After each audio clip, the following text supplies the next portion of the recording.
बच्चों आज हम करने जा रहे हैं क्लास 10th का टॉपिक कॉम्बिनेशन ऑफ रजिस्टर्स। बहुत ही शानदार तरीके से आपको समझाऊंगा नाली वाला मेथड। किस मेथड से? नाली वाला। जैसे नाली में पानी बहता है वैसे हम यहाँ करंट फ्लो करेंगे और आपको ऐसे समझा देंगे कि आपको ज़िंदगी भर याद रहेगा कि इससे रिलेटेड कोई भी न्यूमेरिकल प्रॉब्लम आपकी फंसेगी नहीं। बस आप वीडियो के लास्ट तक बने रहना।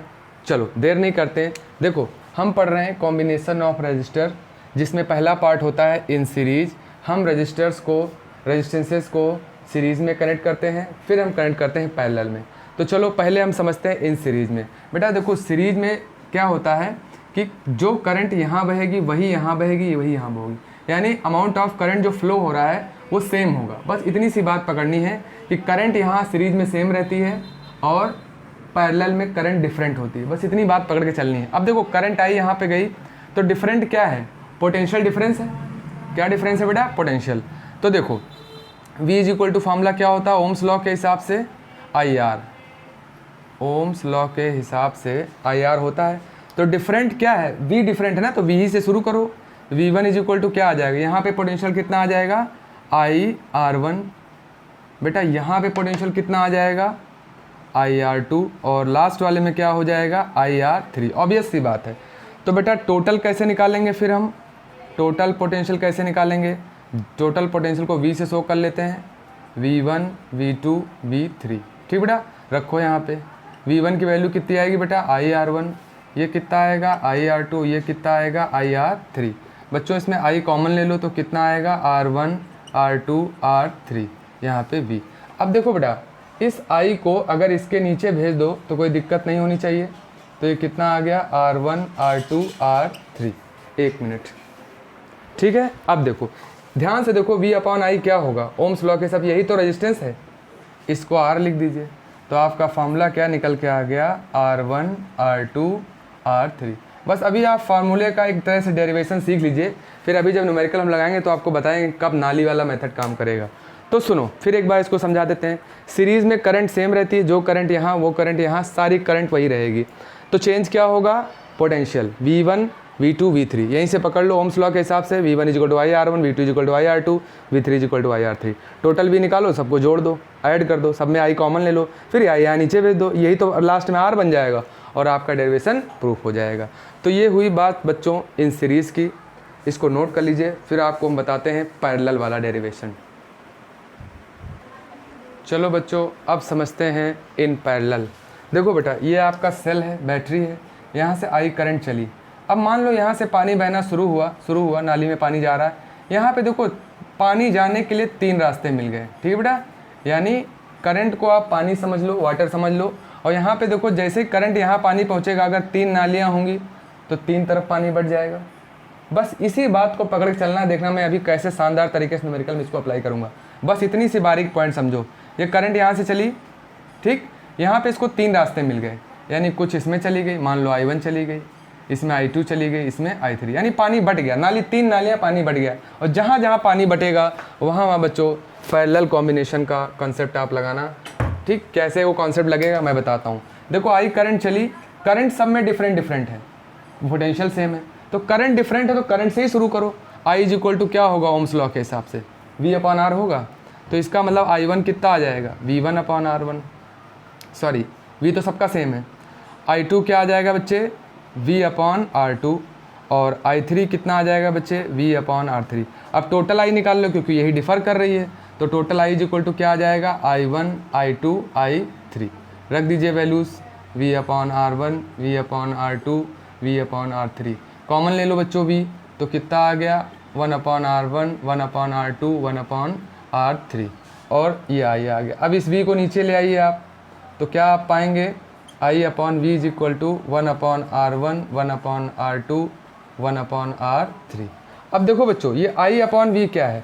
V अपॉन I तो ओम्स लॉ के हिसाब से क्या होता है? ये तो R होता है, लेकिन अगर I ऊपर हो जाए V नीचे हो जाए तो 1 अपॉन R नहीं हो जाएगा।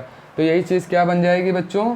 1 upon R is equal to 1 upon R1, 1 upon R2, 1 upon R3। ये आ गया बेटा पैरेलल का फार्मूला। ठीक, कुछ नहीं था, करंट I चली, 3 पार्ट में बट गई, तो करंट ही बटी तो करंट ही से शुरू किया। I is equal to V1 upon R, I2 is equal to V2 upon R, I3 जितना, टोटल I जोड़ लिया, सबकी वैल्यू पुट कर लिया, V कॉमन आ गया। तो ये आई अपॉन वी, तब इससे पिछले वाले में वी अपॉन आई बना था तो आर लिखा था, यहाँ आई अपॉन बी बन गया तो 1 अपॉन आर लिख दीजिए। तो ये बेटा पैरेलल का फॉर्मूला हो गया। ये तो हुई डेरिवेशन। अब बच्चों इसको नोट कर लो, फिर हम शुरू करेंगे इस पे क्वेश्चंस। ठीक है बेटा, नोट कर लीजिए। बच्चों ये एक बेसिक छोटा सा क्वेश्चन मैंने शुरुआत करने के लिए लिया हुआ है। क्या पता करना है? ए और बी के बीच टोटल रेजिस्टेंस पता करना है। यहाँ 3 ओम है, यहाँ भी 3 ओम, सब जगह 3 ओम लगा हुआ है। तो ये सीरीज है, देखो यहाँ से करंट अगर जा रही होगी तो सब में वही करंट जाएगी, एक ही नाली है, वही पानी बह रहा है। तो टोटल क्या लग जाएगा सीरीज के लिए? R1 कितने हैं? 1 2 3 4 5, तो कितना? R2 R3 R4 R5, रख दीजिए सबकी वैल्यू 3 3 3 3 है ना बेटा 3। तो कितना आ गया मेरे बच्चे? 15 ओम। तो टोटल रेजिस्टेंस कितना आ गया? 15 ओम। तो टोटल इक्विवेलेंट रेजिस्टेंस कितना आ गया? 15। ये बहुत बेसिक क्वेश्चन था। अब देखिए मैंने आपसे कहा, इसको नोट कर लीजिएगा पॉज करके। अब देखिए मैंने आपसे कहा कि कुछ ऐसा क्वेश्चन आपके सामने आ गया, ये वाला।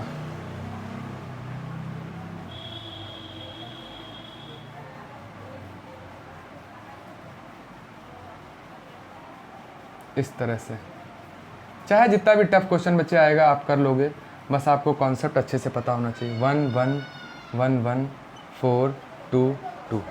अब बच्चों इसके बीच आपको टोटल रेजिस्टेंस निकालना है। वीडियो पॉज करके आप लगाइएगा, अगर आ जाए तो बहुत अच्छी बात है, नहीं तो मैं बता रहा हूँ ध्यान से देखो।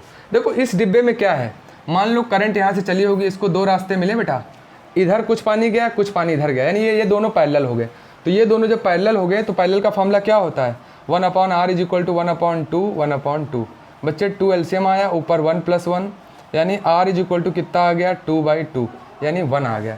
यानी ये डिब्बा सॉल्व होकर के कुछ ऐसे आ गया 1 ओम। इनका रिजल्ट 1 ओम। आगे कितना है बेटा? आगे है बेटा 4 ओम। फिर देखो इसको, देखो ये दोनों सीरीज में है कि नहीं है? आप देखो 1 1 सीरीज में है तो ये 2 हो गया, नीचे भी सीरीज में तो यहाँ भी 2। देखो एक ही वायर है ना, एक ही में, तो इसलिए बेटा सीरीज हो गया। अब ध्यान से देखो, हमने इस क्वेश्चन को कुछ इस तरह से बना लिया पहले कि 2 2 पैरेलल थे, इनका रिजल्टेंट ये आया, ये ऐसे ही रखा, उसके बाद इसको 2 कर लिया। अब इसमें भी अभी लगाइए तो 1 अपॉन 2 से कितना आया था? अभी यहाँ 1 आया था, यानी अब ये कैसा बन गया? 1, ये 4, ये भी 1। तो अब बताओ बच्चों टोटल कितना हो गया? अब तो सब सीरीज हो गया, अब तो कुछ सोचना ही नहीं है। तो कितना आ गया? RAB is equal to R1 R2 R3। कितना हो गया बच्चे? 1 4 1। तो कुछ नहीं है, कितना आ गया? 6 ओम आ गया। तो इस तरह से हम इक्विवेलेंट रेजिस्टेंस निकालते हैं। आई होप आपको समझ में आ रहा होगा। ठीक, कुछ नहीं है, बस आपको, चलिए एक क्वेश्चन और कर लेते हैं। ठीक है, चलिए इसको मिटा देते हैं।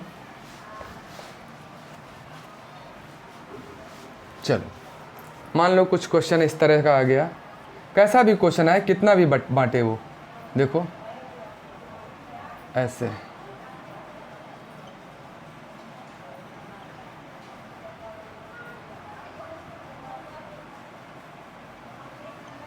और फिर यहाँ पे 6 ओम। देखो 1 1 1 1 1 1 1 1 1। अब ध्यान से देखो, ये पॉइंट ए है, ये पॉइंट बच्चों बी है। अब आपको ए और बी के बीच टोटल रेजिस्टेंस फाइंड करना। फाइंड टोटल रेजिस्टेंस मतलब RAB निकालना। तो देखो ये सीरीज हुए, इसको बना लो यहाँ पे। सीरीज हुए तो कितना हो गया बच्चे? बोलो 1 2 3, 3 बार है ना। ये भी 1 2 3, और नीचे वाला भी बचा कितना हो गया? 3। तो ज़रा देखो कितना आ गया। और अभी 6 वहाँ लगा, उससे कोई छेड़खानी नहीं हो रही, इसको ऐसे ही रखो। अब देखो 3 3 पैरेलल हो गए कि नहीं हो गए? तो इनको जब निकालोगे तो 1 upon R is equal to 1 upon 3 1 upon 3 1 upon 3। कितना आ जाएगा बच्चे? 3 यहाँ 3 यहाँ, तो R कितना आ जाएगा? 1। कितना आ जाएगा बच्चों? 1। पलट के भी 1 आएगा। तो यही डायग्राम कुछ ऐसे बन जाएगा। देखो यहाँ पे बच्चों, इन तीनों का कितना आया? 1, और ये कितना था बेटा? 6। तो 1 और 6 अब किस में हो गए बताओ? आप कहेंगे सर ये तो सीरीज हो गए। Very simple, 7। बटो कमेंट जरूर करना, आगे मैं आपके कमेंट्स का वेट करूंगा। अगर आपको अच्छा लग रहा है तो चैनल को लाइक कर दें, सब्सक्राइब कर दें। बहुत ही शानदार तरीके से मैं आपको फिजिक्स के न्यूमेरिकल एक एक कहते हैं ना सुई की नोक के बराबर भी डाउट नहीं रह जाएगा। बच्चों चैनल सब्सक्राइब कर दो, लाइक कर दो, और मेरी प्लेलिस्ट जाकर देखिए, मैंने बहुत शानदार तरीके से चैप्टर को एक्सप्लेन किया हुआ है। थैंक यू बेटे, थैंक यू।